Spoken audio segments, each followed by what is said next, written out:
લગદીપુર પાસે જે એસએસએનએલનું કેનલ છે ત્યાં જે સ્ટોમ વોટર છે પ્લસ જે કેનલનું વોટર છે એ બધાનું એકસાથે વધારે ઇન્ફ્લો હોવાના કારણે કેનલમાં ગાબડું પડ્યું છે.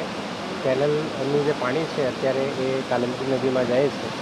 કેનલમાં જેમ પાણી ઉતરશે તેમ જે કેનલનું રિપેર છે એ કરવાની તૈયારી એસએસએનએલ ડિપાર્ટમેન્ટે દર્શાવી છે અને અધિકારીઓ પણ અત્યારે અહીંયા હાજર છે.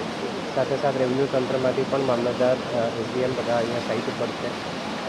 આજુબાજુના જે ખેડૂતોને પણ થોડું નુકસાન થયું છે એનું અમે સર્વે પણ ચાલુ કરીએ છીએ અને એ પ્રમાણે જે સરકારશ્રીના પરિપત્રો છે એના આધારે કાર્યવાહી આગળ કરવામાં આવે છે. હાલ જે ચેનલ છે તો સૌથી પહેલાં તો અપસ્ટ્રીમનું જે પાણી છે ડાયવર્ટ કરવાનો પ્રયત્ન કર્યું છે અને ઉપર પાણી રોકવા માટે અને ડેમમાં પાણી ડાયવર્ટ થાય એના માટે સૂચના અપાઈ ગયેલી છે, પરંતુ છતાં પાણીની ઇનફ્લો વધારે હોવાના કારણે પાણી ઉતરતા કદાચ આજ સાંજ સુધીનો સમય થશે અને જેમાં પાણી બંધ થશે તરત જ એમની ટીમ સિવિલની તૈયાર છે અને એના આધારે ઝડપથી એઝ સૂન એઝ પોસિબલ આ રિપેર થાય એના માટે તંત્ર એ તૈયારી રાખી છે.